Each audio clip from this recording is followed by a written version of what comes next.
আরও 4টি bank account খুলতে চেয়ে আদালতের দ্বারস্থ কালীঘাট তৃণমূল।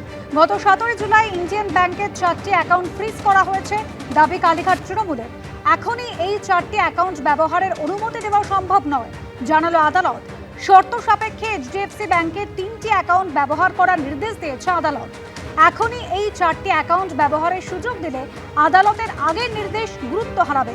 মন্তব্য বিচারপতি সৌগত ভট্টাচার্যের। বেতন এবং বাড়ি ভাড়া দেওয়া ছাড়াও একটি রাজনৈতিক দলের অনেক খরচ থাকে, তাই এই অ্যাকাউন্ট খোলার আবেদন আমরা জানাচ্ছি দাবি কালীঘাট তৃণমূলের। তাদের মোট 804 কোটি টাকা ফ্রিজ করা হয়েছে দাবি কালীঘাট তৃণমূলের। অ্যাকাউন্টগুলিতে কিভাবে নগদ লেনদেন হয়েছে সেটা একবার দেখুন। সওয়াল রাজ্যের 2018 থেকে 2021-এর মধ্যে সুমিত রায় নগদে 7 কোটি টাকা জমা করেছেন দাবি রাজ্যে। দেবরাজ চক্রবর্তী নিজে 10 কোটি টাকা নগদে জমা করেছেন। এই অ্যাকাউন্ট থেকেই 30 কোটি টাকা লিপস অ্যান্ড বাউন্সকে ট্রান্সফার করা হয়েছে। এই সংস্থা দুর্নীতিতে অভিযুক্ত দাবি রাজ্যে। এইচডিএফসি ব্যাংকের 3টি অ্যাকাউন্ট ফ্রিজ মামলার সঙ্গে একত্রে শুনানি হবে এই মামলা। হলফনামা আদান প্রদানের নির্দেশ নভেম্বর মাসে, পরবর্তী শুনানির সম্ভাবনা।